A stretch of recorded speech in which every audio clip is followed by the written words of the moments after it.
Welcome, welcome, everyone. It's it's good to be back here with you at Current Space. It's been a little while. It's where this began last summer, and I also want to thank Laure Drogoul and 14 Carat Cabaret for hosting us over the cold season, which is finally leaving us. Um, and so, regarding trust, the fifth installment takes place on the 5th, 5-5 by accident. And as Monique had pointed out, on a full moon, no less, flower moon.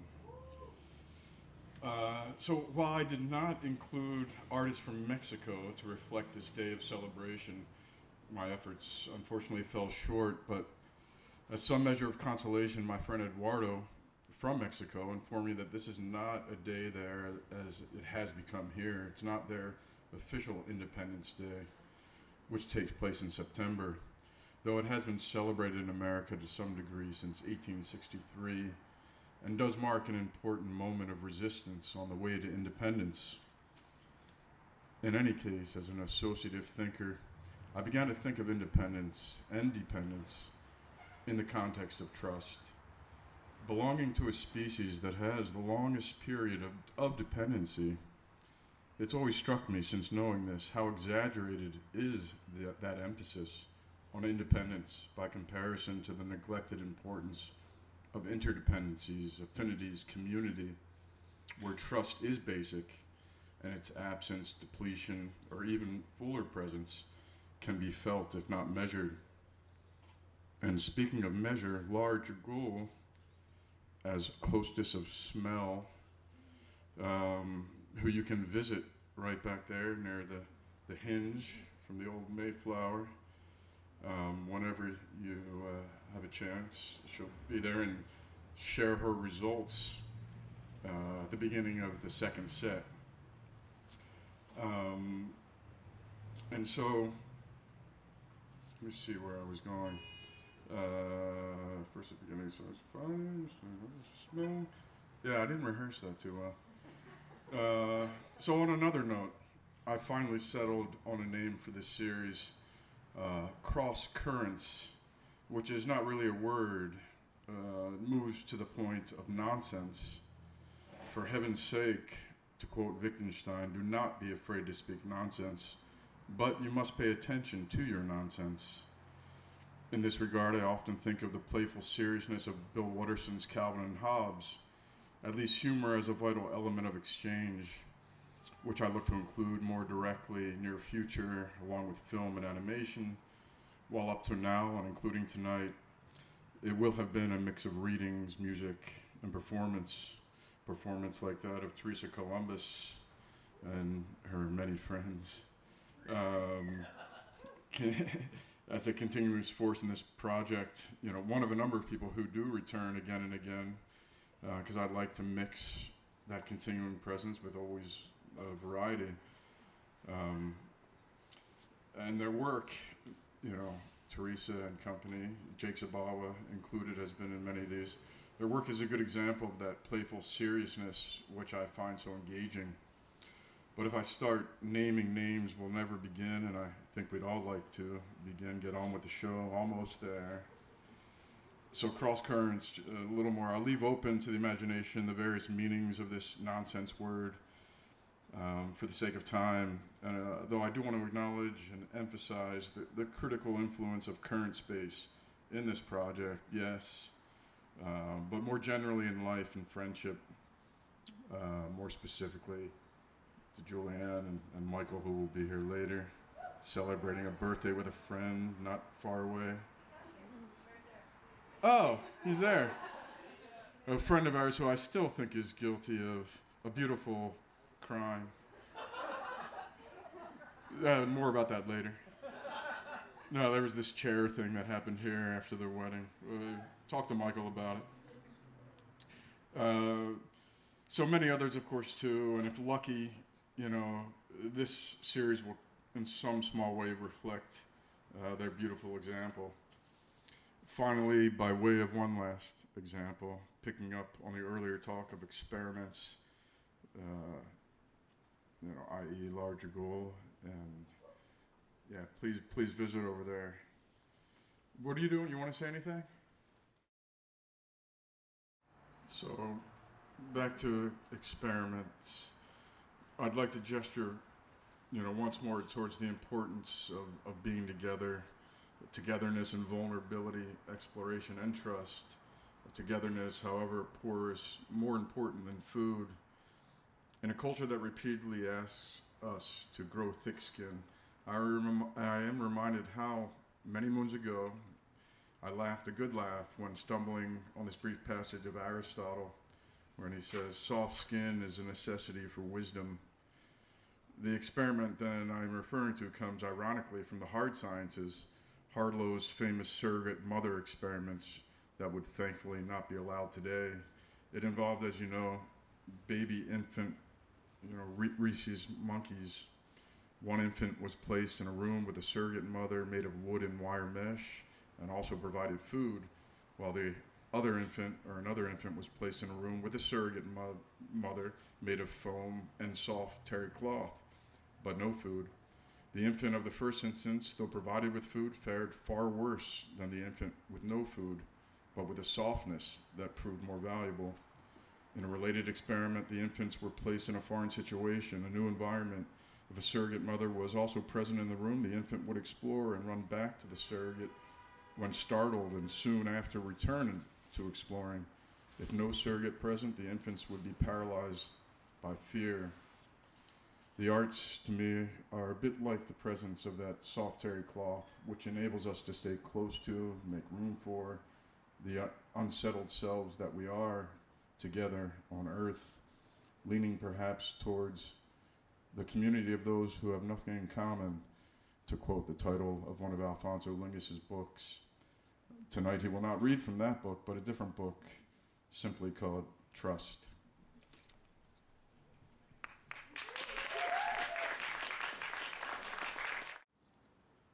Sao Paulo.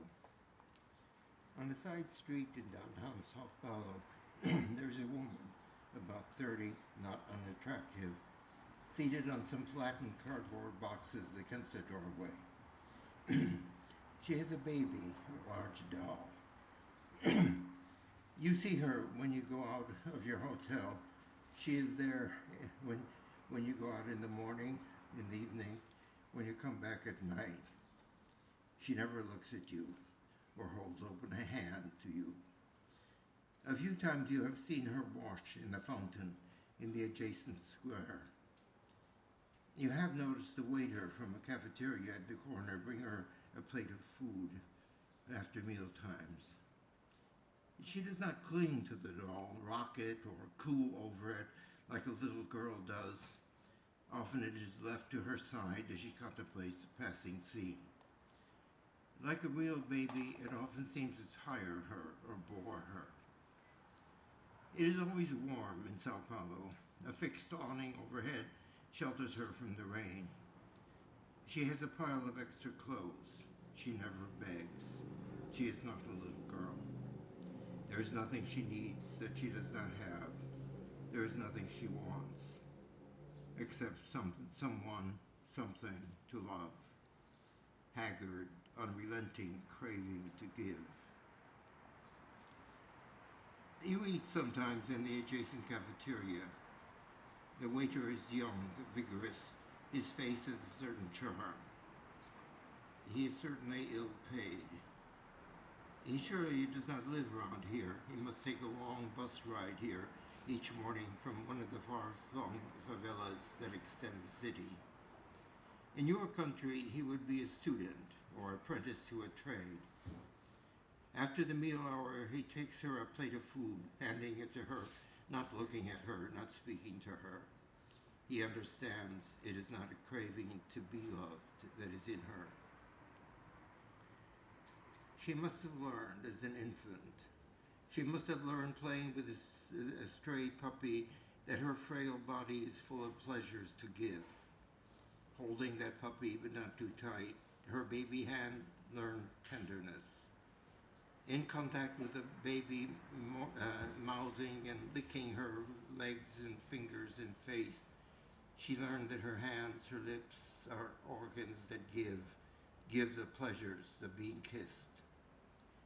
Trusted to watch a baby sister while her mother went off to work all day, she must have learned that her hands, her thighs, her belly are organs that give pleasure.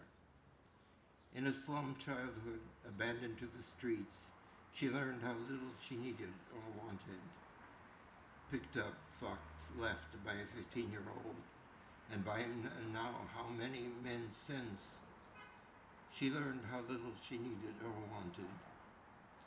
How much all that tenderness, all that pleasure she learned she has to give aches in her now. One day she was gone. You blamed the police. This is the center of the city. Was there some business conference for foreign investors in town so that the police were ordered to clean up the streets, clear out the riffraff? Was there some national commemoration to be made, some historical event to celebrate it, some statue to be unveiled? But a few days later, you saw her again, seated at the same doorway with the same doll. One day you left Sao Paulo. You saw her as you left the hotel with your bags. She's still there. You still see her. She who did not need you or want you got born in you. You had no need of her desire for her, found her to care about and care for. You who, after all, have so much tenderness and tact, kisses and caresses to squander.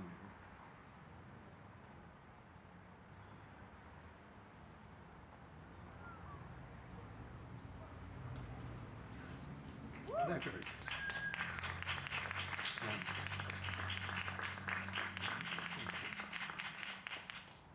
Letters.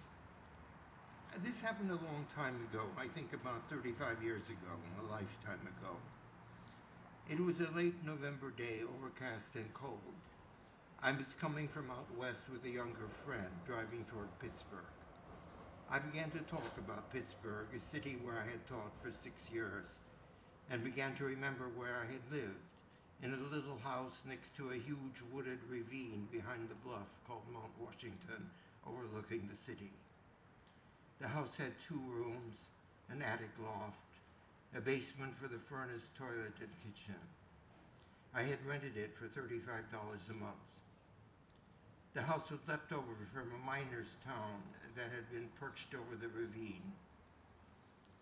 I had pulled up the linoleum and sanded the floors, glued burlap on the walls, built a work table, opened again the old fireplace, planted spring bulbs in the tiny yard. Describing my old house awakened in me a desire to see it again and show it to my friend. We detoured into the city. When we arrived at the house, it was vacant. We walked around to the back and found the door bashed in. We saw that the neighborhood kids had broken the windows, bashed at the walls, even tore up the stairs and floorboards. We stepped across the floor rafters and piles of fallen plaster, I telling my friend what the rooms looked like when I lived there, filled with melancholy at the realization that this was the last time I would see this house. Now in ruins, it would be torn down under orders of the city. My friend noticed some torn papers and began collecting them. They were letters, torn once through the page, top to bottom. I took some pages to the window and tried to read them in the fading light. My friend kept searching for more pages in the debris, but he kept bringing me only the right or the left half of a torn page. Many pages must have blown out of the broken windows into the ravine below. I read sentence fragments out loud at the window as it got colder and darker. They were letters to a woman from a young man in prison. He encountered his news, for even in the utterly routine days of a prison, there are occasional events, new inmates, fights. He also spoke of preparing for when he would be released. He was cutting down on cigarettes every day, doing more and more push-ups in the cell, writing songs he would play when he had a guitar again. But mostly he wrote of her, invoking every part and organ of her body, recalling in graphic details the things they did with one another's bodies in the woods, in the creek, in the truck, in an elevator next to her mother's bedroom, recalling with pleasure all the pleasures he had been able to give her. I was getting more and more troubled reading these letter fragments. We were eavesdropping on a torrid love. In the cold and dark, in the ruins of my house, reading these torn pages, I was overcome by a foreboding that this ended badly. How could she have torn up these letters?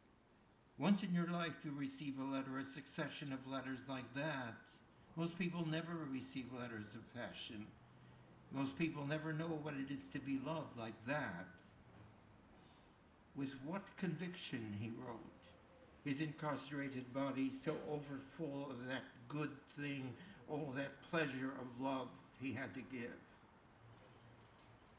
She must have worried about those letters, not known what to do with them. She had taken everything out of the house when she left. I imagined her taking the mattress, the chairs, armfuls of dresses, bags of kitchen utensils into the pickup truck. The letters she had taken out of some box, put them aside on the mantelpiece. Now she had everything. It was time to go. She turned to the letters on the mantelpiece, burning like acid. Abruptly, with violence, she snatched them up, tore them once down the middle, dropped them, and fled the house. I was sure that was what happened. It was now quite dark in the house. My friend brought me 2 more half pages. These matched 2 of the pages I had laid out on the windowsill. He had written, "Red came to see me on Saturday and brought me news of you and why you had stopped coming or writing to me." With a firm hand he had written, "No one will ever love you as I love you."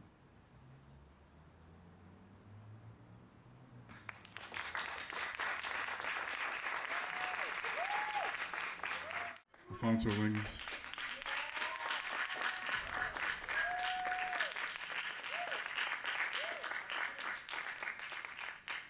And a little itinerary for the rest of this first set. Eze Jackson is coming up now, followed by Katie Moulton, and then some music with Thuro and Thuro into the mic. And who is with you? Logan Perry. Logan Perry. Eze Jackson.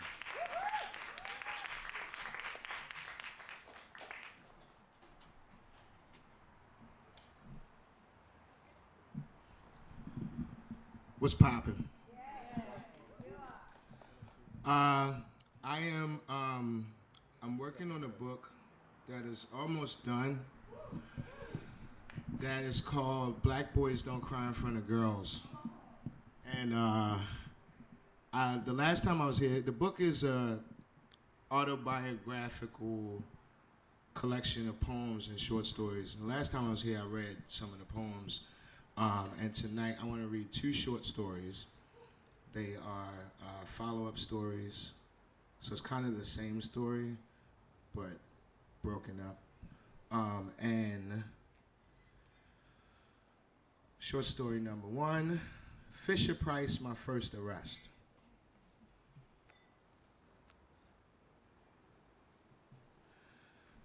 I was barely 6 years old the first time I encountered members of the notoriously violent gang we in America call law enforcement. It was 1986 in Manhattan, New York, an area called Spanish Harlem. My parents, who were both addicted to drugs at the time, had left us home alone. They would do this from time to time. I was 6, Naya was 4, Ebony was 2, and Elijah may have been 1 year old by then. I remember he was still in his crib. My mother and father had been out all night long. At the time, I was the only one awake, watching TV, and standing watch until my parents got home. I was only 6, but I was already a well-trained soldier. I can remember how long those nights would be sometimes. I would play games and have fun with my siblings until they fell asleep one by one. From there, I would watch TV until it went off. Back in those days, TV stations didn't have programming all night, and cable was only just starting out and available to those who could afford it. So I would read or try to make something with the art supplies we had until TV came back on, which was normally around 6 a.m. The very loud, aggressive boom came just after sunrise. A team of all-white police officers barged into our Washington Heights apartment and began yelling at us and ordering us to hurry up and get dressed. I don't remember being afraid, because from the time I can remember, I was taught not to trust them. I was taught that this is how they act. I remember my sisters crying in complete terror. I remember trying to calm them down and telling them to get dressed, that my father, who we used to refer to as Dada, would be there to rescue us soon. It was my first time seeing real live guns up close. I can remember the smell of their uniforms, a mixture of sweat and bad cologne or aftershave. The wonky sound of a female voice on their walkie-talkies exchanged inaudible dialogue with male voices. The sound blended poorly with the officers' barbaric, thick New York accents. I don't remember any of their faces, but I remember the evil energy they had as they completely ransacked our apartment. They went through drawers and threw them across the room when they couldn't find anything. They knocked over lamps and searched through closets. I wondered what they were looking for. I remember looking at a picture of Malcolm X and Martin Luther King Jr. on the wall and another of Marcus Garvey. My mother had taught me how hard they fought for black people, and in my 6-year-old mind, I thought, it's too bad they can't save us. Once we were dressed, they ordered us out the door and down the steps of our raggedy old apartment building. Washington Heights wasn't the safe, more affluent, gentrified neighborhood it is today. It was a ghetto by all definitions, occupied by black and brown survivors. Our neighbors began peeking out of their doors as we walked down the steps. This is when fear started to kick in slowly. Where were they taking us? What did we do wrong? Did they kill Dada and Mama? They kept poking us with their batons to move faster. Then, as I walked behind my sister Naya, who was 4 years old, still crying and carrying Elijah in her arms, one of the officers lifted his foot and put his black, shiny boot in her back and kicked her down the flight of stairs. To this day, I don't know how she held on to Elijah, but she did. Most 4-year-olds can barely carry a cup of water down the steps without spilling it. It was this moment that I believe I felt true rage for the first time. I started punching him and swinging and screaming, but I was quickly lifted in the air by another officer and carried to one of several blue and white box Chevy Caprices that sat out front. I sat in the back seat beside my siblings, defeated, full of rage. That rage would take years to get rid of. Little did I know, it would only grow from there first.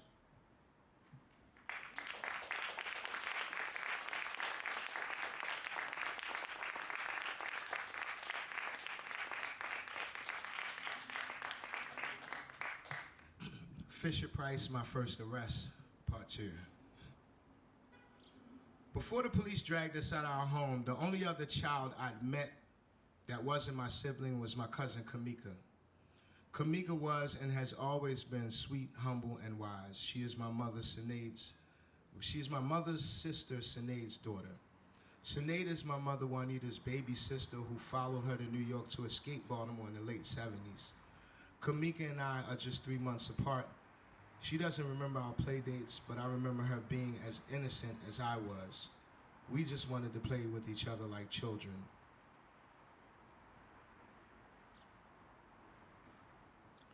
When the police came and took us, we wound up at the precinct first. They told us to stay in the room and promised us breakfast. The officers seemed nicer than the ones who busted our door down and destroyed our apartment. They didn't seem to want to kick Naya or yell at us, but by this time Elijah was gone, and it was just Naya, Ebony, and me. I still didn't trust these officers. I loved my sisters. I was taught right away to protect them, but Elijah was my first brother, so my first little brother. So my rage grew as they brought out eggs, pork sausages, bacon, and grits for us. Naya and Ebony were hungry, so they quickly accepted and started eating the breakfast. I decided this was my time to escape. My father was Muslim and taught me that pork was a nasty animal that we should not eat. So I took the opportunity to run and find Dada. It was my only opportunity to recruit help. When the female officer laid my plate down in front of me, she smiled and walked away. I looked at my sisters and took off running. I went straight out of the entrance they brought us through and ran around the building. I had no idea where I was or where I was going, but in my 6-year-old mind, all I could think was, if I can get back to the neighborhood and find Dada, we can come back for them. We can rally the neighborhood and kill these crackers and find Elijah.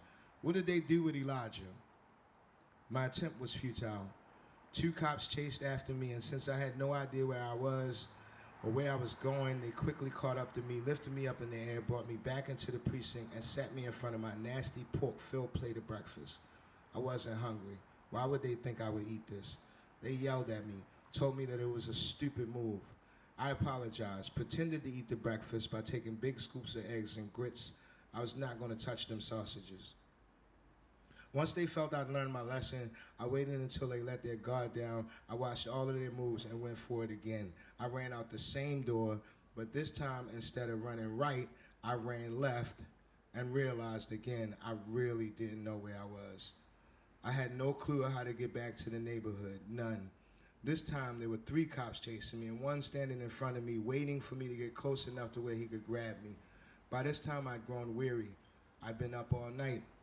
Who was I fooling? The devils have me in their custody. They set me back at my plate.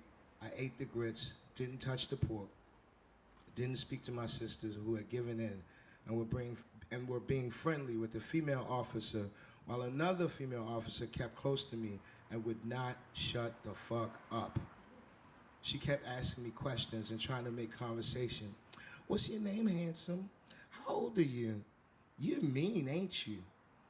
I didn't want to say anything to her, so I didn't. I just let her keep trying. I said nothing. I ate the grits and drank the nasty hot chocolate she gave me.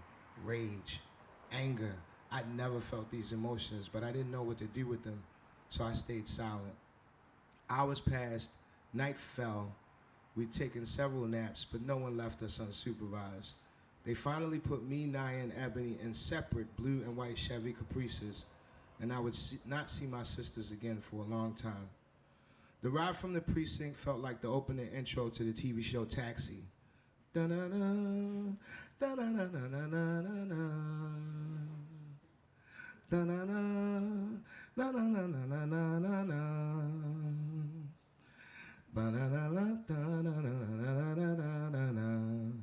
I remember the bridge and the New York lights. I remember the cop asking me questions and trying to talk to me, but by this time, I still had no words for the swine. I felt like I failed Dada and Mama. I let these devils in our house and go through our things. They destroyed our home. I was tired, confused, defeated, and angry, so I fell asleep in the back seat. I felt like a criminal I'd seen in movies, riding in the back of a cop car, but I had no idea what I did wrong. I slept hard. When I was awakened, I was being handed over to a woman at a facility that I'd never seen before. I was taken into the building, up on an elevator, and placed in a bunk bed in a room where several other children were sleeping in similar bunk beds. I was tired, weary, defeated, so I slept hard. When morning came, I was rudely awakened by chaotic yelling. Again, I'd never been around other children, my siblings and Kamika. I was suddenly surrounded by the wildest and most violent children I'd ever seen. Shit, I'd never really been around other children at all. The ages ranged from a little younger than me to preteens who seemed like giants to me at the time. Puerto Rican and Dominican and black kids that seemed just as angry as I was that they were there, but they all seemed to know what was going on. They talked to the adults like they were our age and took food off the younger and weaker kids' plates, daring them to say a word. I said nothing, just watched. I ate nothing. I wasn't hungry. And again, pork, bacon, sausages, and it smelled terrible in there.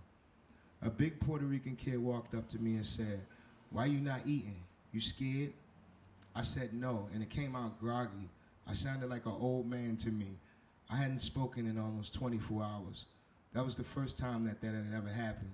I'd be talking to my mother and my father by now. I might be talking to my sisters and helping my mother get one of them get dressed, helping my mother get one of them dressed to go with her or do poetry on the train that day. That was how my mother made money. But no, I'm sitting here talking to this random kid who's probably trying to figure out how to bully me. You little kid, they probably get you out of here today for real, son. If not today, tomorrow. He spoke like a grown man. He had to be all of 10 or 11, but he seemed like he'd been around older people a lot. I talked to him for a while. He sat with me. I don't know why he did. Later, another kid tried to mess with me, and he barked him off with no opposition from the other kid. That was the first time I remember that happening, but it would happen a lot often as I got older in so many different situations. Something about me has always attracted the toughest kids to say, nah, don't fuck with him. I was called late afternoon during dinner. I felt like it was an early-ass dinner. I mean, the sun was still up. I remember I had just learned how to pay attention to time about a year ago, so I know we ate dinner usually around 8 or 9, but it was like 5 o'clock or something. I had to get up and take my food and my things with me. I was taken to a barber shop where they cut my hair, locks that I'd been growing since birth. I couldn't believe they were doing this to me. I cried so much that I fell asleep, and when I woke up, I was a different little boy. I had never seen my head before.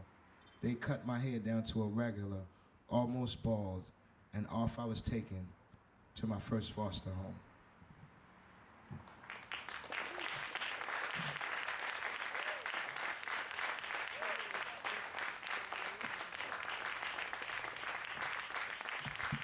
Oh, I meant to say, right, I had never read that shit in public before, and this story is something that like has been like in my mind since I was a child. Like I've told people about it, but I've never written it out.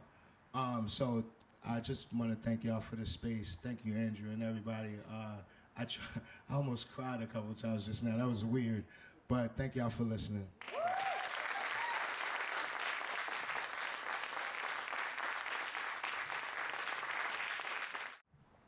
Hey everybody. Hi. I'm Katie Moulton. Thank you so much to Andy for having me. I really always admire the great group of artists and writers and performers that you bring together. So it's very special for me to be here. Yeah, thanks y'all. I was thinking about the title of this event and trust, and thinking about Mother's Day coming up. So I decided I'm going to try to read 2 short pieces that have to do with those sort of beautiful, awful, fraught relationships with mothers. Shout out moms. Shout out. You're doing great. Okay, so that's it. One is fiction and one is nonfiction, and I'll just let you guess which is which. The first one is called Why Did the... Not counting her mother, who was a fact of life, the only problems were Pop and the chicken suit. Kendra was 19, living in her first apartment with her first real boyfriend, working the only job she'd ever had. She even made appearances on local TV. Of course, no one could tell it was her. Her parents had finally divorced after 2.5 decades of what Pop called holy acrimony.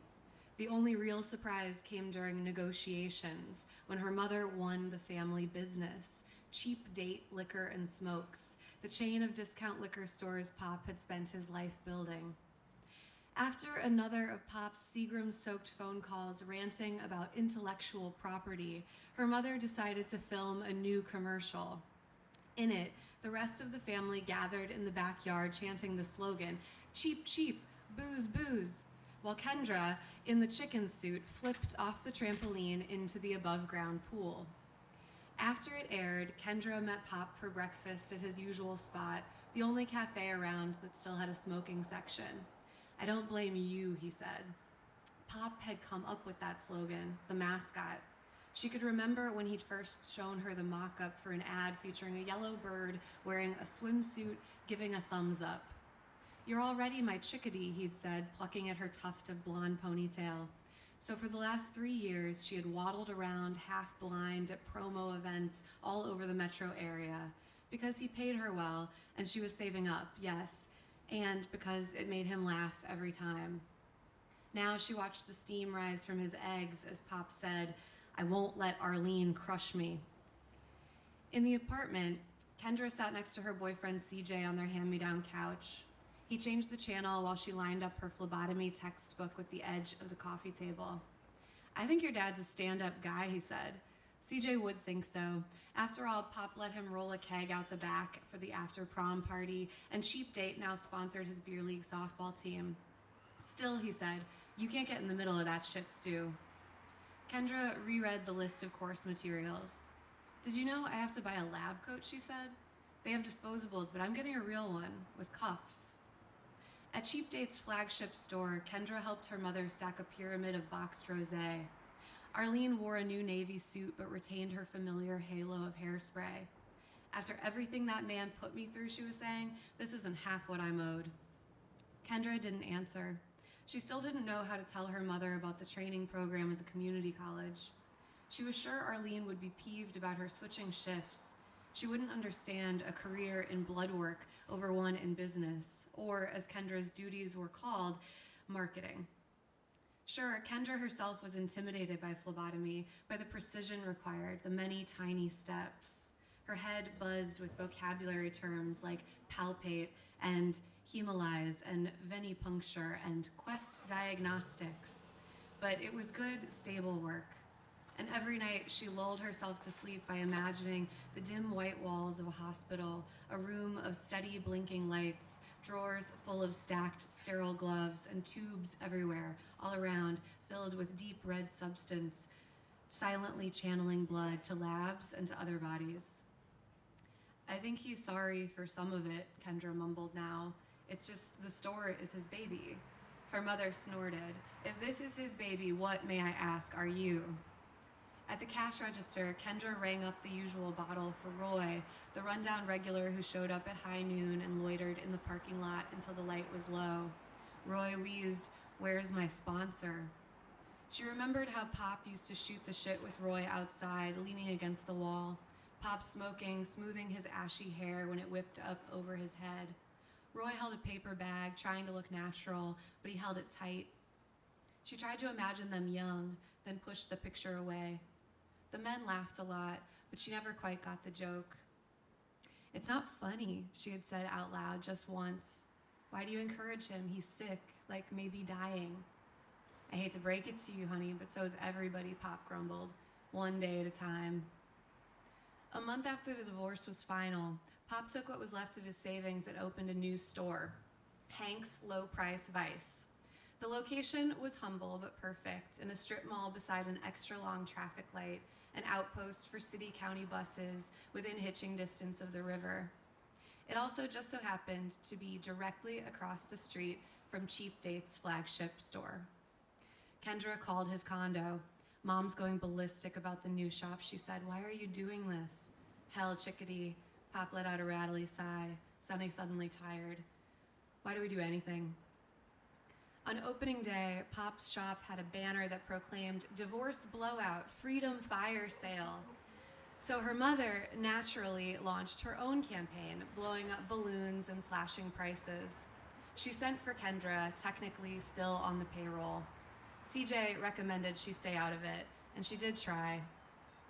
Yet there she stood at the edge of Cheap Date's parking lot in the full sun, sweating in tights and feathers. Her mother had sent her out to the lot where she was meant to dodge cars and guide people into the store with a spinning arrow-shaped sign. Whenever the door swung, she heard her mother calling out to customers in fluorescent tones. She stared across the road at Pop's desolate store, its glass door as still as a mirror. Cars rushed past her on the 4-lane highway, but she could hardly hear them. She thought about all the blood surging through her, how hard it was working, how quiet it was. She stepped off the curb. She heard friction, rubber dragged sideways on asphalt. She heard a far-off beep, but she kept walking, wings out, until she reached the temporary concrete barrier at the center. She threw one golden leg over and sat down, straddling it. From here, she stared down the center of the road, 2 lanes on either side. She tracked the double yellow lines until they wavered and warped over the hill. From inside the chicken head, she had almost no peripheral vision, and so here there was no Hanks and no cheap date. There were only the cars streaming towards her and away, swerving slowly, she realized, just in case she flapped into traffic, made a sudden move. It reminded her of the phlebotomy instructor in her first week of classes, how he had demonstrated with a syringe. He had pudgy wrists and a sweet way with patience, tapping around a tourniqueted arm for just the right vein, the one that offered itself up. How he used 2 fingers on the non-dominant hand to palpate that vein, then wiped the spot in a thorough circular motion.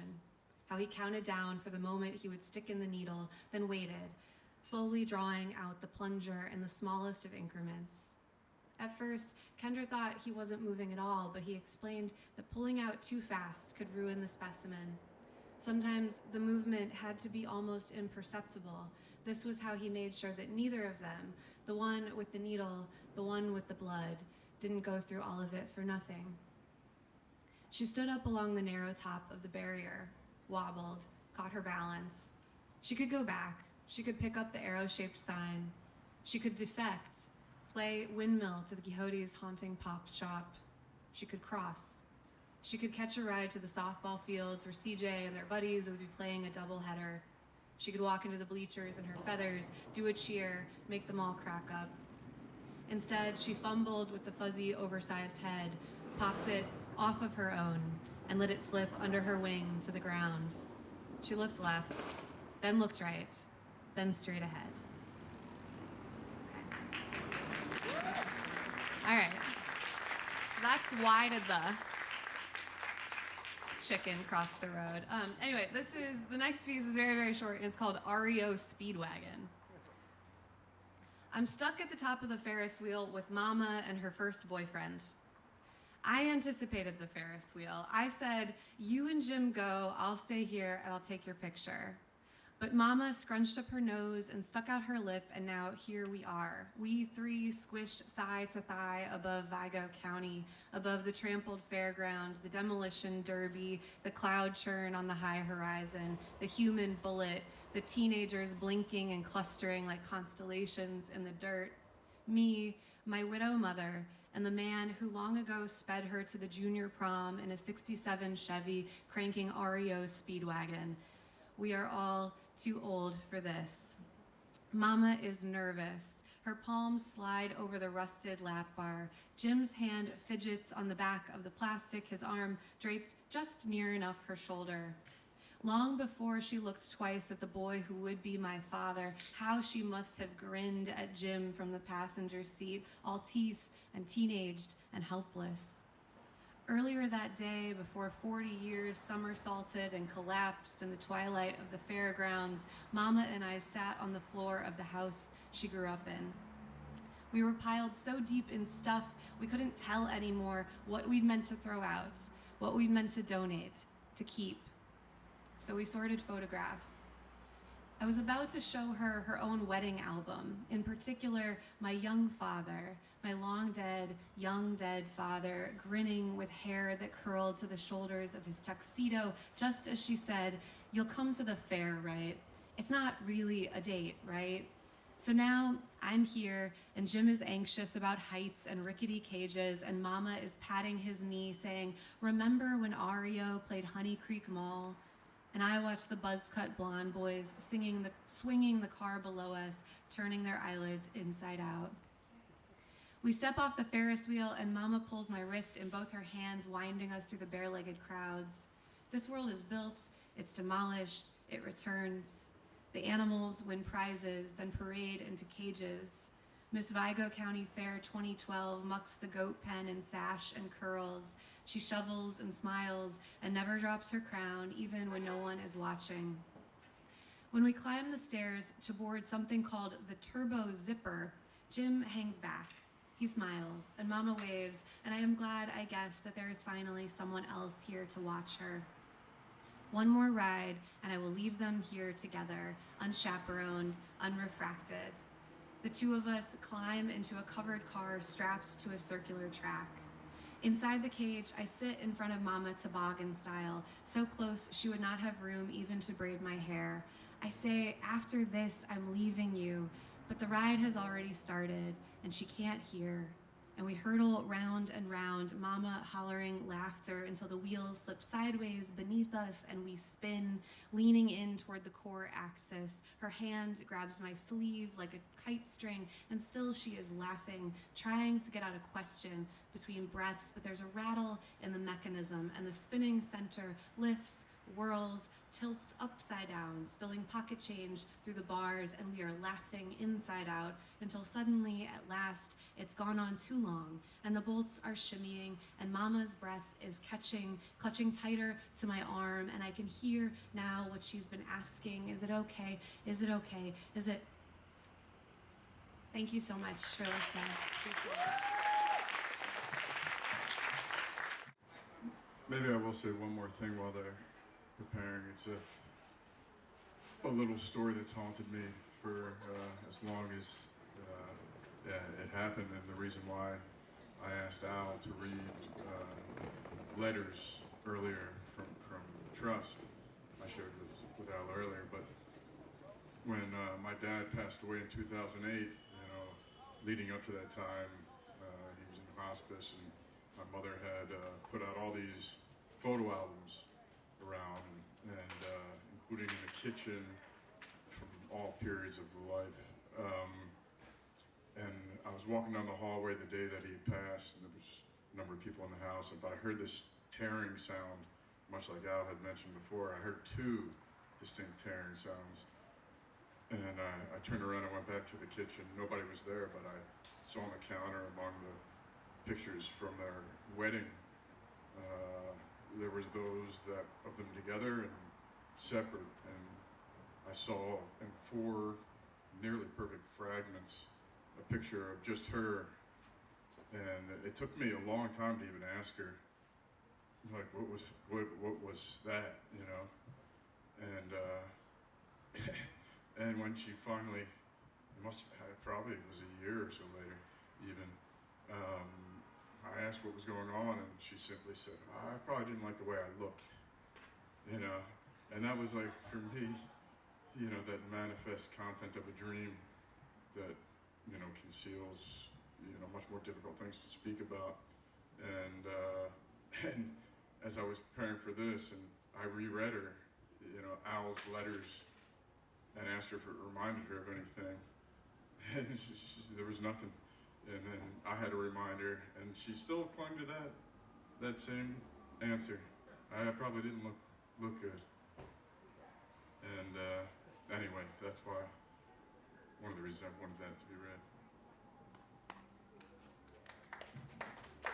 Not for some music.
Thank you, everyone. Thank you, Andy, for doing this. And thank you, Logan. Thank you all for being here. Andy, thank you for doing this. It's fantastic. Glad to be back in Current's backyard, too. Woo! So, in 2002, I had a dream. And what happened is, I was in my apartment on Howard Street. I was a hardware artist then. I lived above a hardware store called Howard Hardware, for any of you that lived here or know that. And I woke up in an absolute fright. My eyes were burning. I couldn't breathe. There was a tremendous fire in my apartment. I was choking, and I had what they call sleep paralysis. And I woke up in a horrendous start with the stench of burning tar and wood. And I woke, and what I had seen as a person inflamed running, my roommate, it was actually my dress that I had hung on the back of my closet. And all of a sudden, it was just gone. It was just totally gone. And I was in my apartment, and I realized that we smell in our dreams, or at least I do, and I suspect everybody does, right? And I wondered about that because I had never really been in a fire before, so I wasn't really summoning up this sort of extreme experience from anything that I had experienced myself. And it made me think that maybe there's like some sort of smell soup that we all sort of unconsciously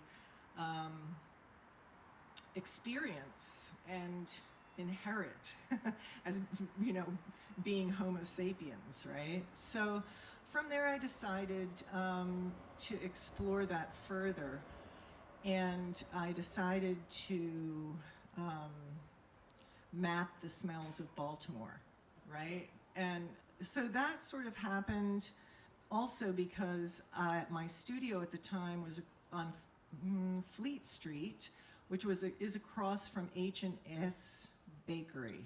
I don't know if anybody's familiar with that. Bread, that's for sure. So, you know, you go to the studio and, you know, it would smell like, oh, here's this bread today or that bread today. You could kind of figure out what they were making. And then one day they had a burn situation, I will add. So maybe, now that I'm talking, maybe I, you know, was thinking about that, but it wasn't like on fire, and it was definitely a burnt. They had a little problem. Let's just put it, that was probably a big problem for them. So what I did was I made a little card, and I realized to map it, number one, that I couldn't do it myself. And so what I asked was to engage everybody,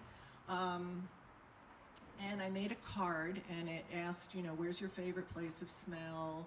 And, you know, I got all sorts of different replies from a dryer vent at the corner of Madison and St. Paul, and, you know, to the church in the Basilica where there's all the frankincense, and H&S, McCormick's used to be downtown.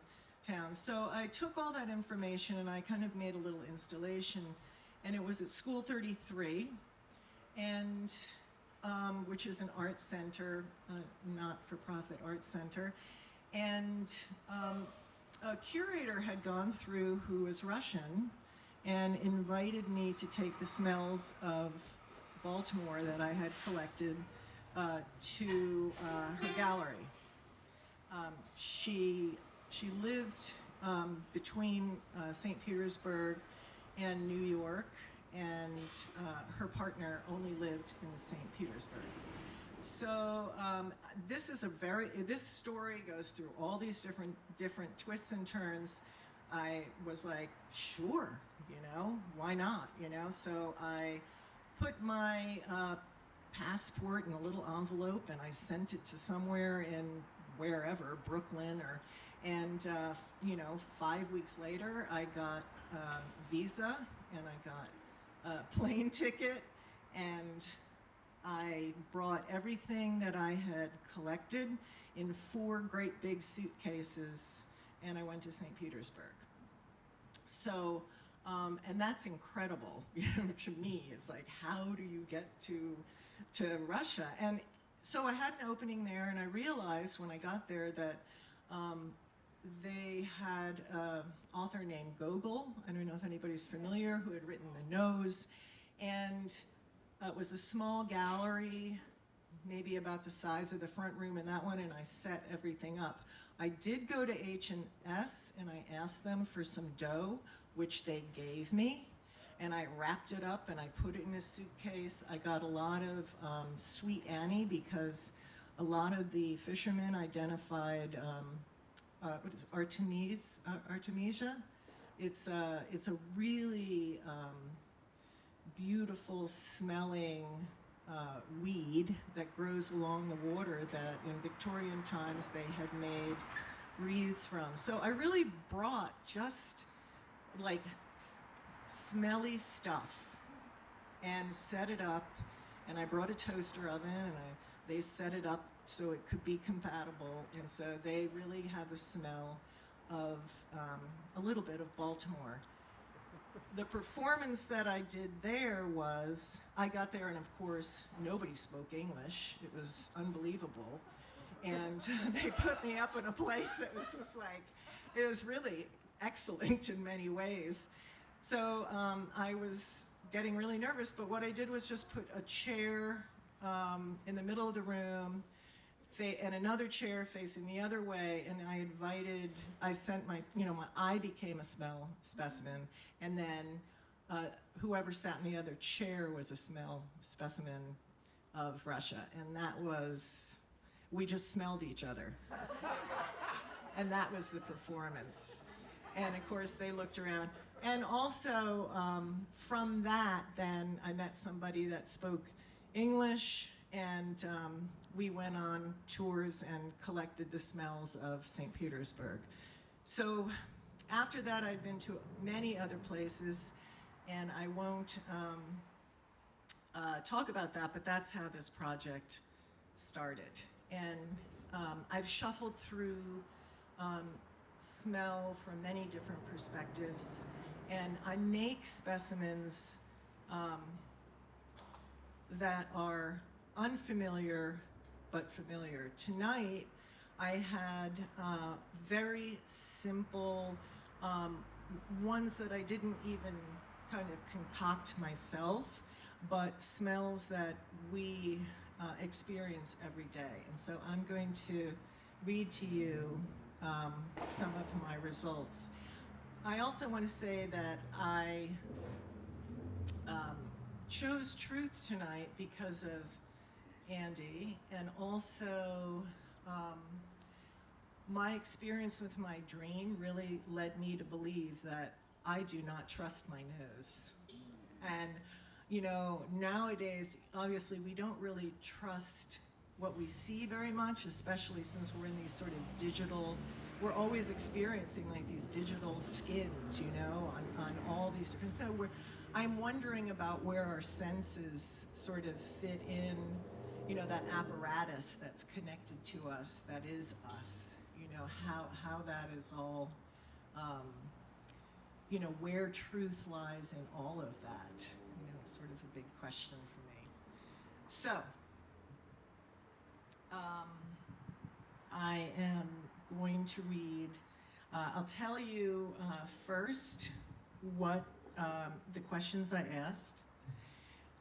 And I simply ask, if they can smell the smell, of course, the participant. And then I ask if it's a pleasant smell or an unpleasant smell. And then I ask if it's a familiar smell.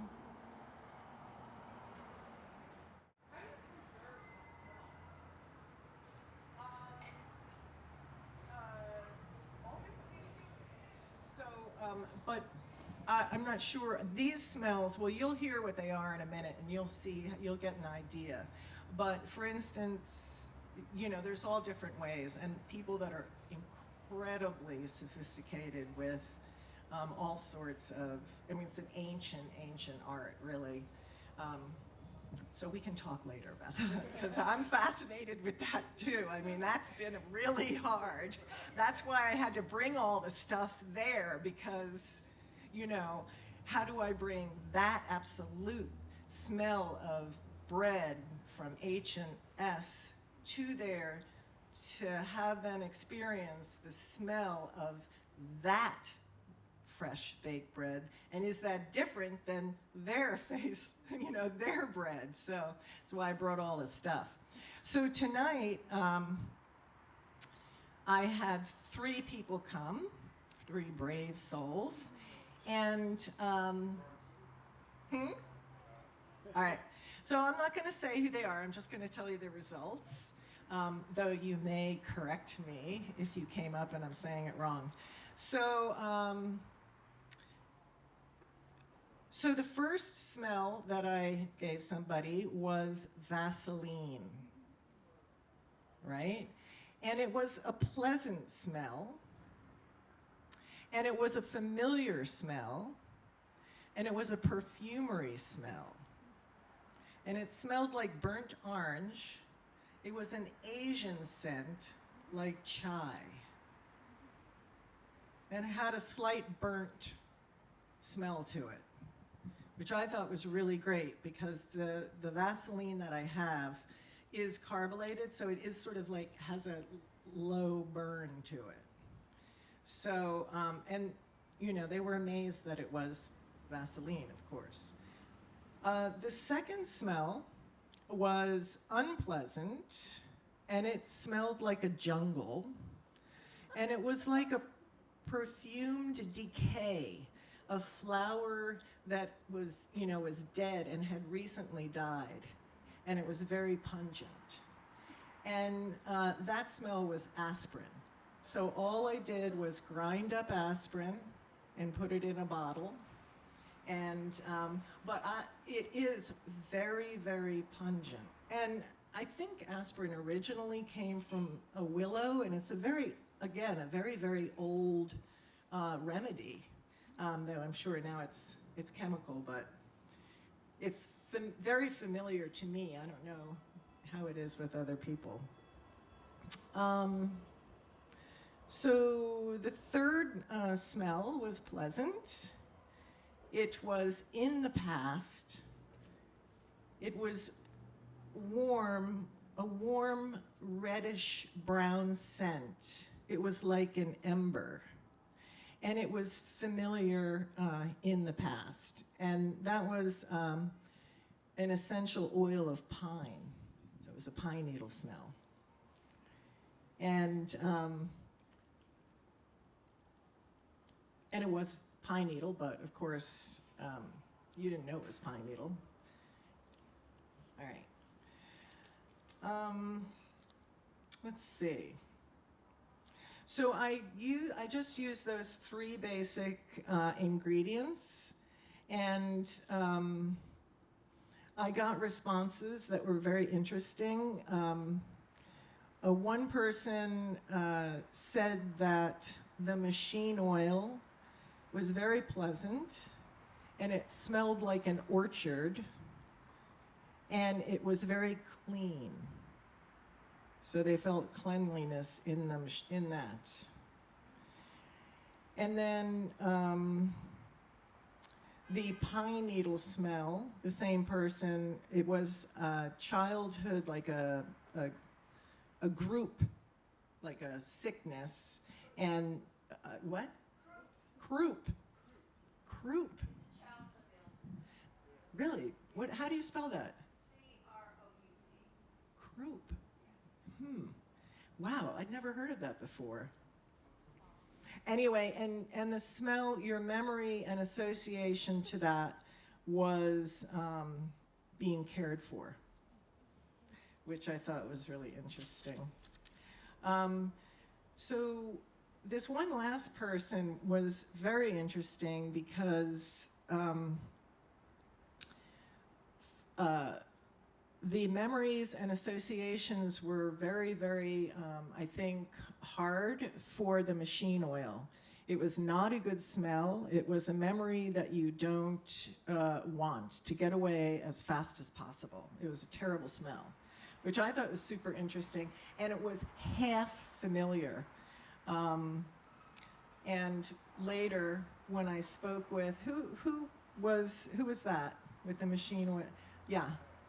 And later, you sort of explained what, how that smell affected you so negatively, and it was related to a personal experience with your mother. So it's Mother's Day, so that sort of is appropriate. For the aspirin, no memory, no association, never smelled it, but it was unpleasant. So maybe there was some sort of, it is sort of an unpleasant smell, but it has a really interesting low note, I think. And you identified accurately the pine needle as being a forest, which almost no one ever does. They usually put it right to cleaning supplies. Like you give them the most organic pine or any type of organic, natural herbals and cleaning supplies, people start to smell because that's what they use. So anyway, that's it. That's all I had to say. Thank you. This is my first time, if you can't tell. What's up with these lights? They're blinding. All right, I'm gonna read a short story. It's a true story, and it's called How Does It Feel? Oh, thank you so much. I'm like blinded by the light. All right.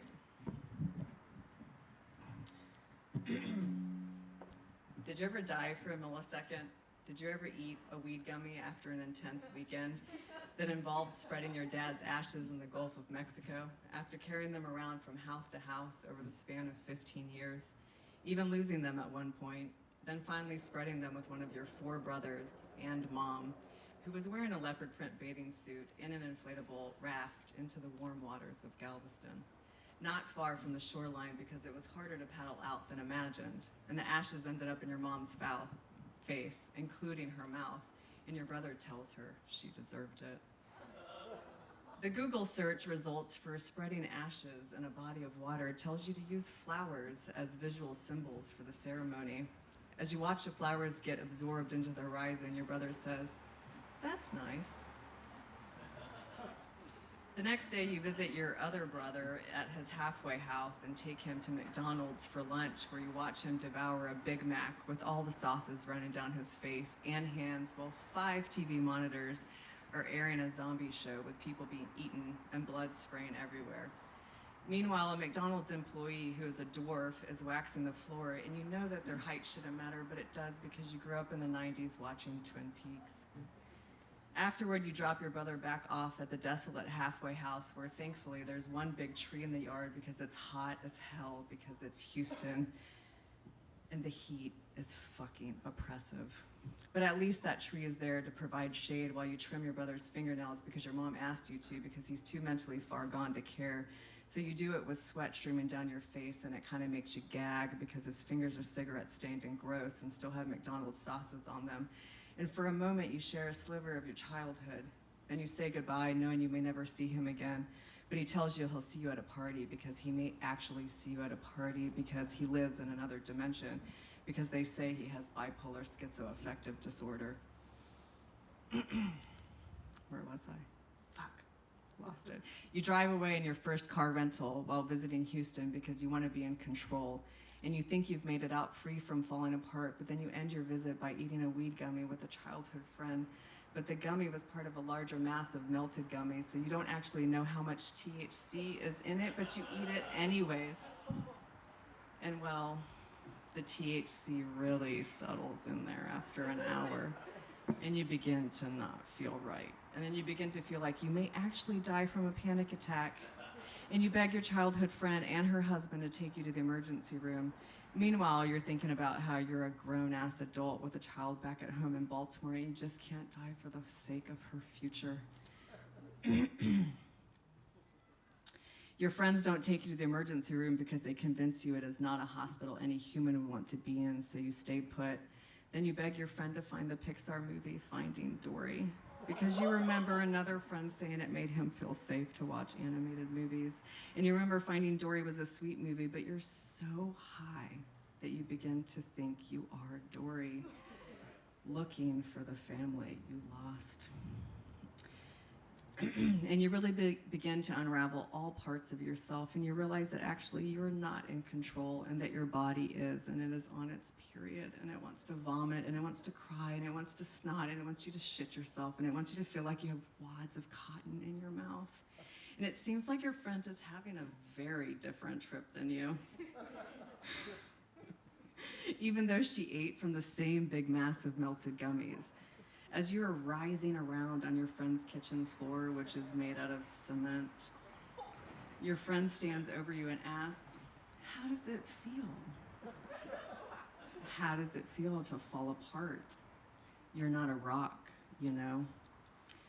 She convinces you that you need to go outside and that there's a special meteor shower happening. But the moment your back hits the grass and you look up at the expanse of the sky, your heart stops and you shoot into outer space faster than you've ever imagined something could go. And you almost as instantly come back into your body and throw up. Your childhood friend, who you've been to hell and back with over and over again, scoops you up into her lap and begins cradling you like a baby and tells you to let it go, to just let it all go. So you finally do, and you just bawl and bawl like you were just born. Thank you.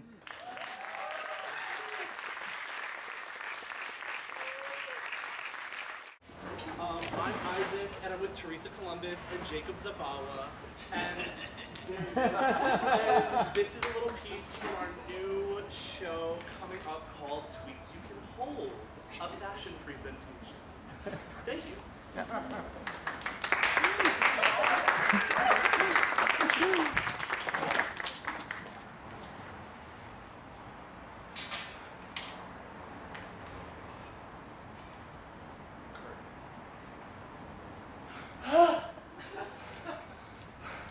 You guys come out here. Shit, you guys. It's a lot of freaking people. I don't know if I have to be what it takes to be a model. Don't say that. Sorry.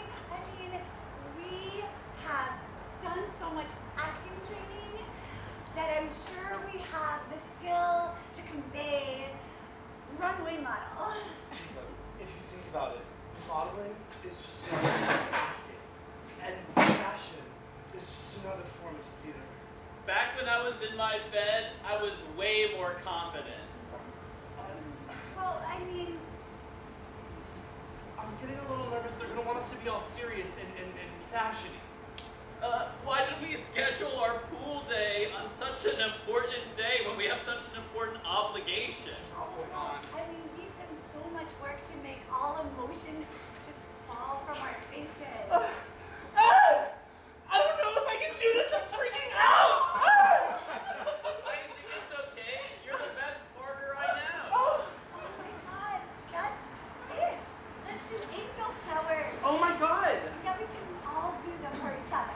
I think that if I'm showered in affirmation, then I'll be more confident and I can do this runway. Okay. You go first.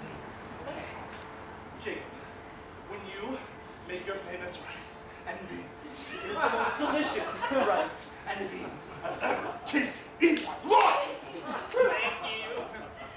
And Jacob, when you go running through the grass, it feels like you've always been running through the grass. Yeah. Thank you. I'm ready. Yeah. Mike, tell me something. Oh, Teresa, when I sing the song, tell me something good, you always Teresa, when you do your magic act, my mind is always blown into a million top hat-shaped pieces. Oh, I'm ready. Okay. I'm ready. Oh, now how it is. Okay, to me. Oh, Isaac, when I observe you and you don't know that I'm there, and you take a small piece of paper and crumple it up into the tightest ball I have ever seen, then you shoot it into the trash can in one fell swoop. Oh, that's sexual. Yeah, that's me. Oh my God, you're such a good friend. One time I was just crying. I was so sad. And you sang me a beautiful song. And then I just, after you left, I didn't tell you this, but I cried with joy. Oh. Yeah, you're great. Isaac, you are nothing like your father. I'm ready. Let's do it. Let's do it. Wait. Let's do PowerPoint. Oh, yeah.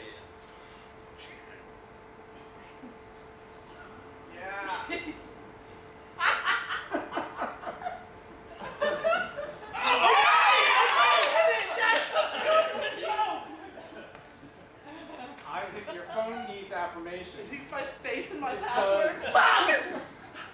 Please! It's fashion! Ah!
I'm just really happy and thankful to be, in conversation with everybody and also hear some poems.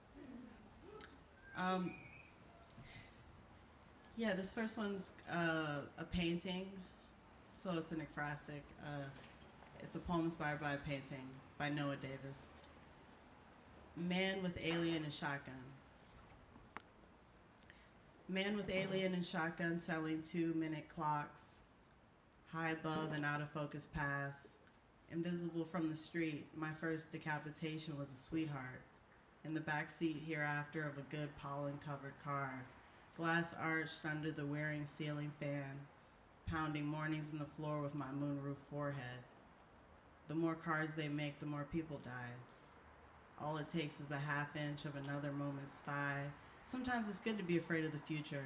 It's the year of that feeling everyone has when they're dancing, and I'm not lonely because I'm friends with my neighbors. And my childhood home is an Airbnb, is a brothel of vacationing millennials and hallelujah money. It's the bootstrap trick mirror waiting with bated breath. I lost my face, or the face I had. When you're inside the bank, everyone knows you're robbing it. The more cars they make, the more people die. When was the last time we had fun?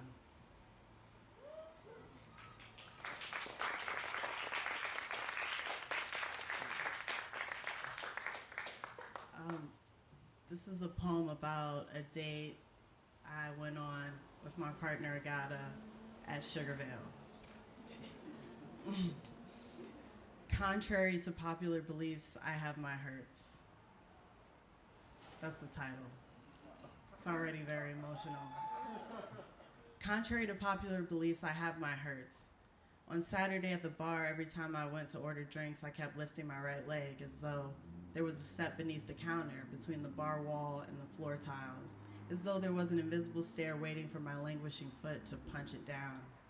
First I caught myself. The first time I caught myself was before the couple left. Then upon asking for another espresso martini-ish for you, I had cotton mouth and hated my seat. Your smile was bright and warm.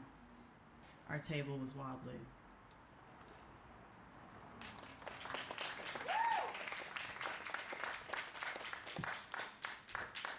This next one's a persona poem inspired by the time I spent during the pandemic watching Mad Men. Don Draper demonstrates in his clogs. Don Draper demonstrates in his clogs. We were in the woods trying to find a good position on a hill to see some kind of moon event later. Don was wearing clogs. When we came back at night, we were running through the forest and the sky was lit in a way wherein the forest was orange even though it was nighttime, but when we got to the place we had found earlier, it was covered in water. Don was trying to demonstrate in his clogs that it was very shallow where we wanted to stand.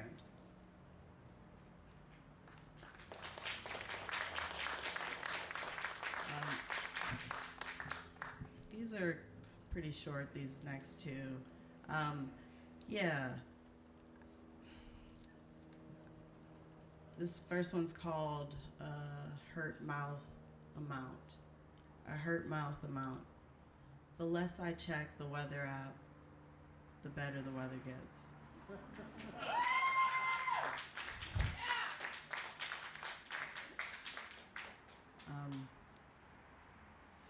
This next one's called If I Was a Man. If I was a man in one of those French Connection-esque, espionage-adjacent, slow burn thrillers, I'd either be Gary Oldman or Forrest Whitaker.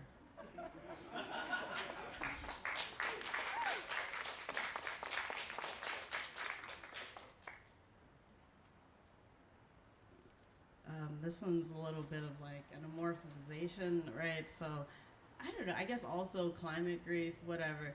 It's called If the River Jumps Out of the Bathroom, I'll Be Pissed.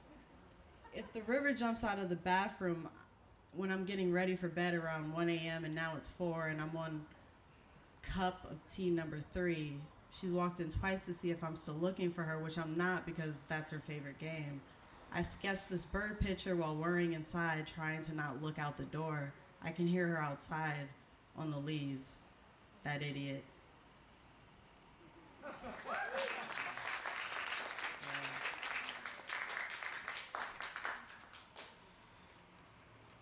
So yeah, I'll read these two. They're kind of short poems about family, which, you know, it's it can be levity or heavy, but I think they're pretty good. And honestly, I think they're really two poems I'm really proud of that will be in Smartest Pace this upcoming spring. Or I guess now, which is spring, right? I don't know when the issue comes out, but the first one's called Generational Conflict. My grandma's kids threw out her cookbooks that were living in a shed behind the house, next to the wooden pallet on cinder blocks where we used to stack firewood, wearing oven mitts. A chain gang of nieces and nephews who eventually will stretch into an amalgam of troublesome, successful, and worrisome adults, all of whom don't even cook, can't cook, couldn't cook to save their lives.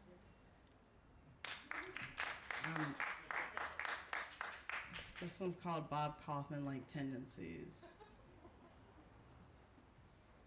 My mom doesn't know who Bob Kaufman is, so she'll think this is an homage to her dead ex-husband, my former, now late stepfather, who once tried to get me and my brother, when we were minors, to invest in a Ponzi scheme with our confirmation money.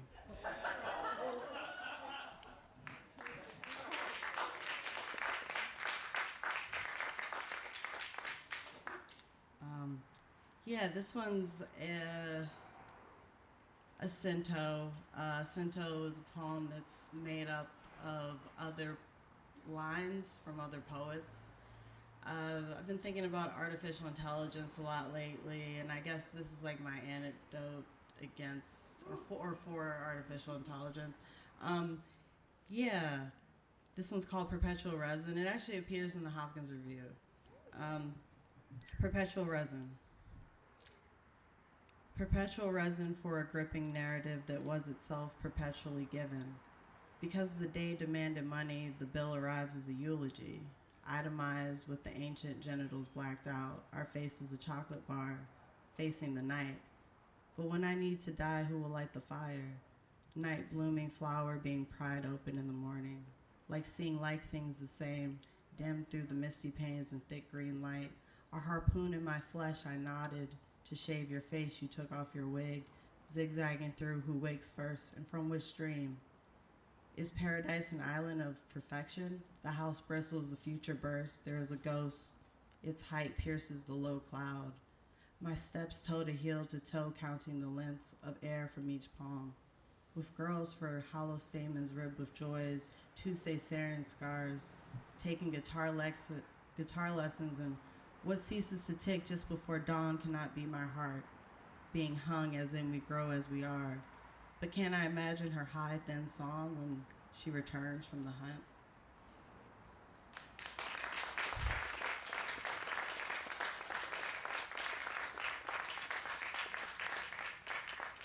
Okay, so these are some fun ones. Anyone who knows me knows that I probably might smoke too much weed. So this one's called Off the Backwoods Cherry.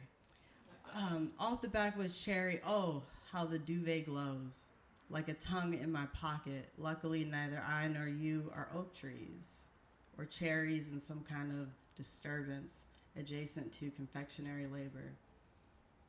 The mattress ablaze and wetting with haste while your grandmother's sister, she cleans your house.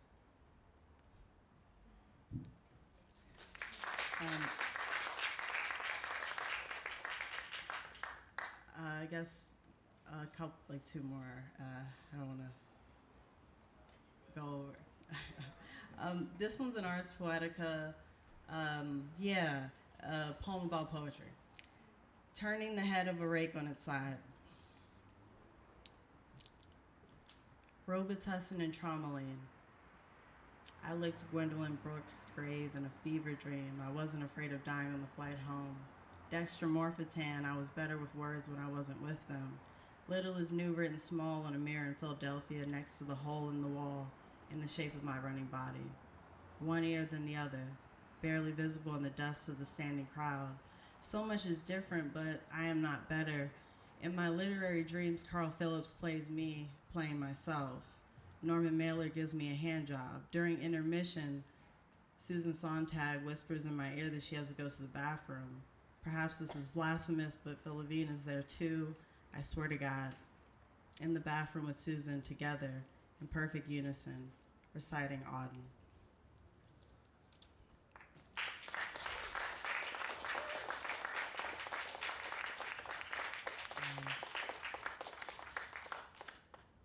I guess this poem is inspired by, the entrepreneurial spirit that everyone's supposed to have.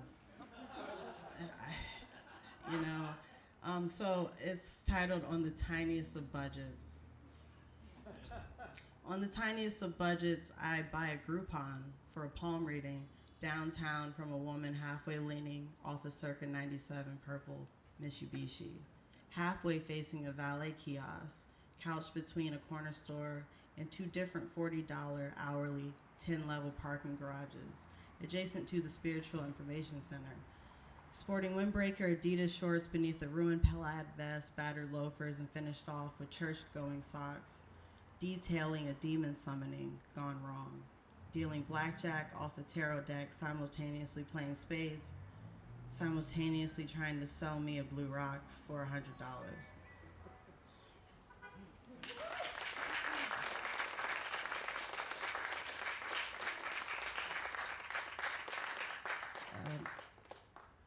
Yeah, this is, I guess, the last poem I'll read, and it's just inspired by living as a tenant, I guess. In Richmond, Virginia, which is where I spent half of my adult life, and in Baltimore, where I've spent, the past like 7 years, almost 8, I think. So it's called Mouse Wars. 107 Plum Street. There's a hole in the wall behind the floor cabinets in my kitchen. Got the only path coming out from it via the corner, shoved with bait in a sticky trap. It's amazing how little space they need to get in. Haven't found any evidence of them in a year. What did it take to get here? Renovations. One day I'll retrofit the cabinets and finish the job. Cement board, here I come. Let it be known I fully support the cat approach if it works for your living situation. But not all cats are mousers. Gotta seal up your house or we'll keep having the same issue. I've narrowed the entry points into my house down to 1. I do see minor signs of mice, but it is nothing compared to the last 2 winters. We were literally overrun with gaggles of mice. So yeah, get rid of your mice with rats.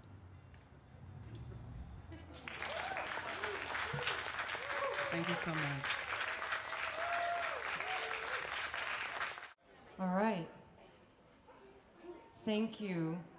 I'm going to say thank you again because there can't be enough thanks for Andy, who's putting this wonderful series together. This is the 5th one on the 5th. I just want to say that again, 5-5. Good numbers. And of course also to Current Space, to Julianne and Michael and everyone that makes this possible. Amazing. When I thought about the theme, I thought that it's one of the most hard things to find in life, trust. And that recently in my own life, it's been mostly challenged with myself. Because I don't know how you all feel, but growing older is just a journey, and you think you know yourself, and then you get 1 year older, and then you're like, oh my God, like why did I do these things and that thing, and you follow an urge, and it seems like it's the most trustworthy thing in the moment, but as you look back, it might not be. So I've been thinking a lot about that trust towards yourself, and I was just in Sweden, where I'm from, for about 12 days. Felt like I was there for years, because these days when I'm there, it's just psychologically really expansive. And so I captured a few field recordings from Sweden. Some are not from Sweden, but most of them are. And I decided to try this thing of writing a little poem.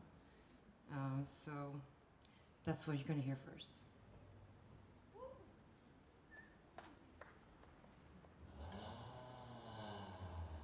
That's part of it.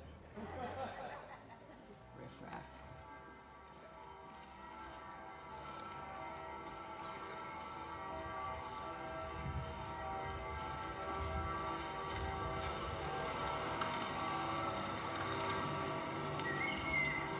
Where was trust lost? Was it in the dream of never dying? Or of being free, remembered in an airborne realm? Was it when you chose those spells and forgot the mothers? This too will be recorded in every cell, rewriting the code, leaving us to fight amongst ourselves.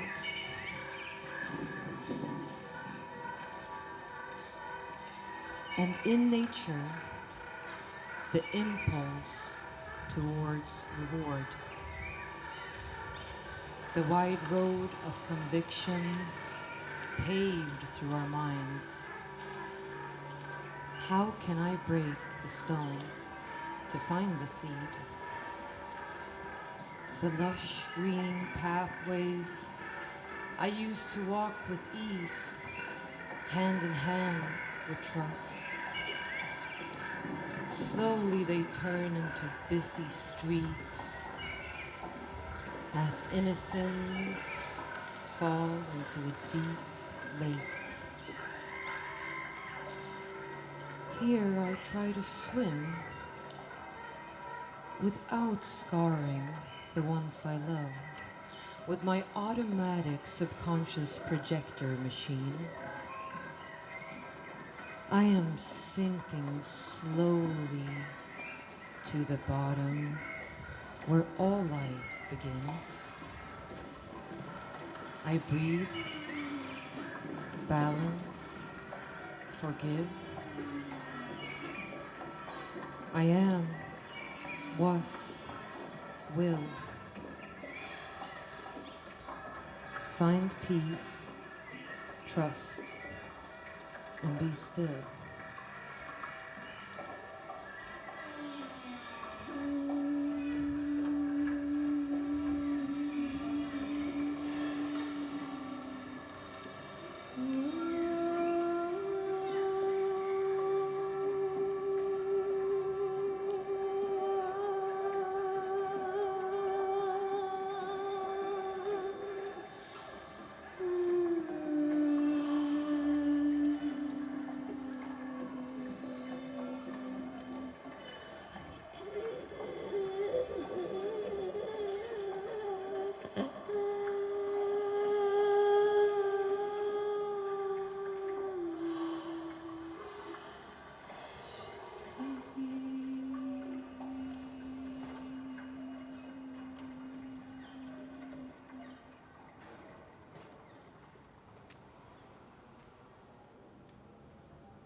Thank you.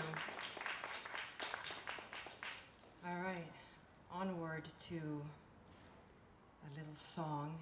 This one is a Swedish folk song that probably was written in 1500s or something. I rewrote the lyrics a little bit. This is about finding trust in someone else and how that is also an incredibly long journey. And here it goes.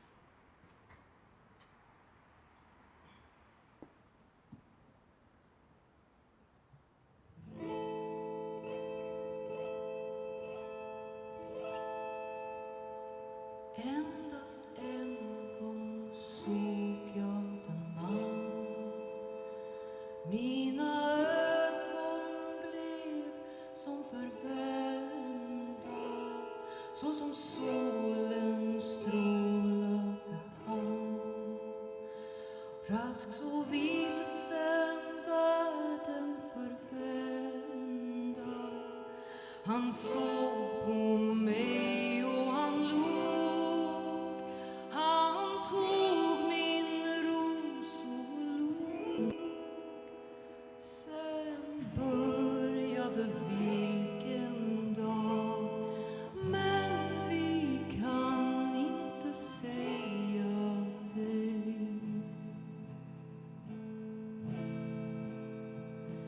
Endast en gång såg jag den man.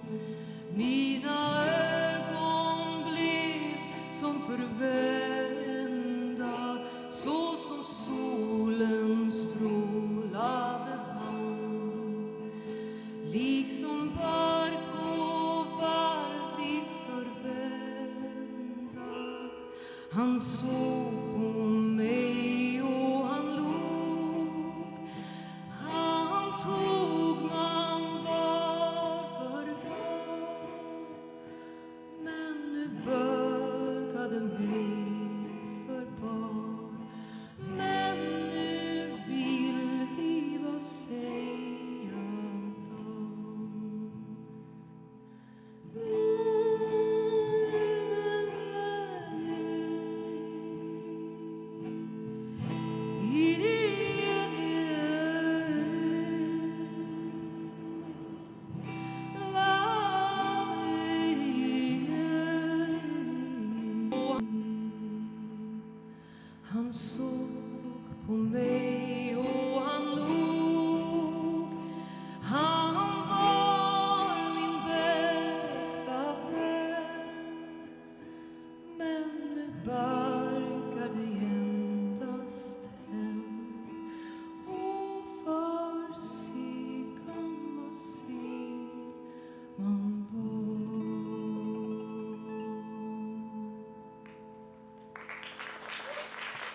I wouldn't like to invite the man I've trusted in my life.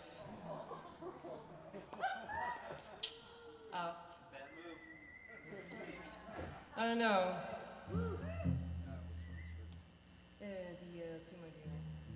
So,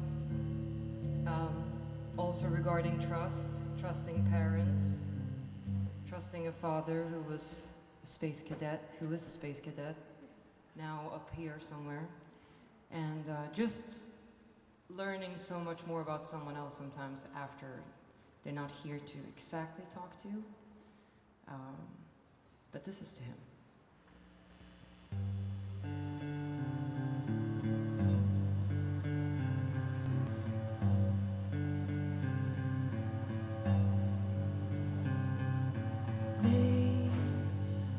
And numbers, all the places you went, and while you dream, your time is spent. You said you'd call me someday, just have to know what to say.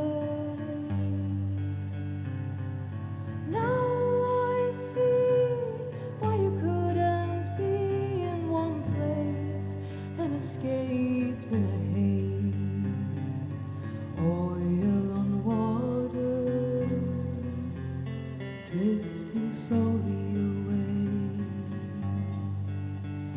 You said you want to see this through, come see this beautiful view. Everywhere and nowhere, all the stories I can tell. I wanted to know, can you really hear life when you listen to Shell? Everywhere and nowhere, what is there to be found? I wanted to know, what's the meaning of love when you have to be so bound?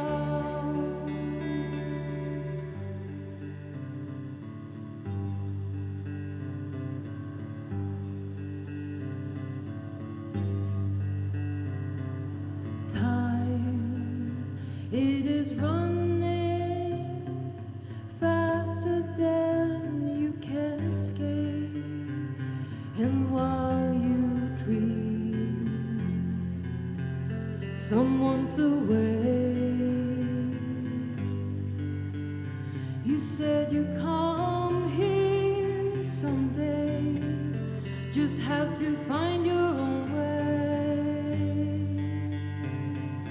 Now I know why you couldn't show all that love that I needed to grow high in the clouds, crossing oceans and land.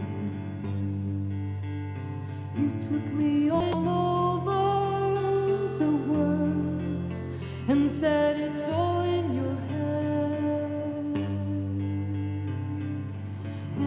Everywhere and nowhere, all the stories I can tell.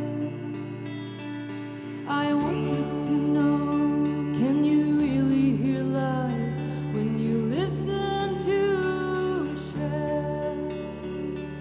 Everywhere and nowhere,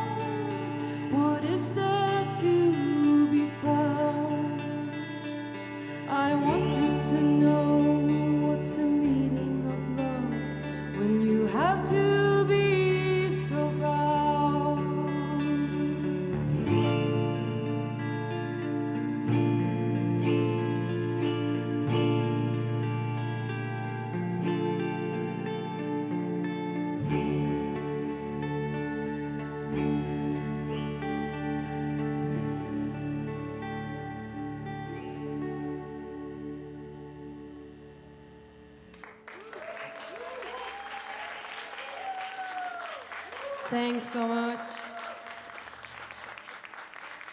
All right, I have one little song left.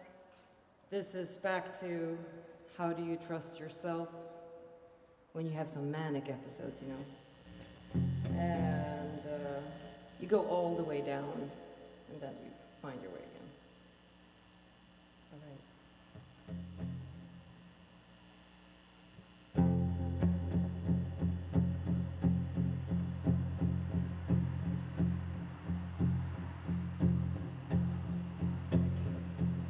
Nothing left to speak, nothing inside. All the manic magic lived and died.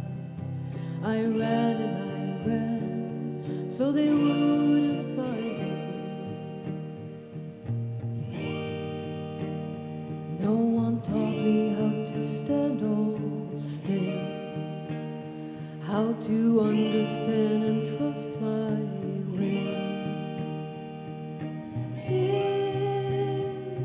there a new beginning with no weapons, only naked eyes? Where is the courage to live it? No more hiding, but only what's inside. Nothing to teach a restless mind. All the search for love has made me blind. I fought to be good, so they wouldn't judge me. No one taught me how to stand or stay, how to understand and trust my will. Is there a new beginning with no weapons, only naked eyes? Where is the courage to live it? No more hiding, but only what's inside. Is there a new beginning with no weapons, only naked eyes? Where is the courage to live it? No more hiding, but only what's inside.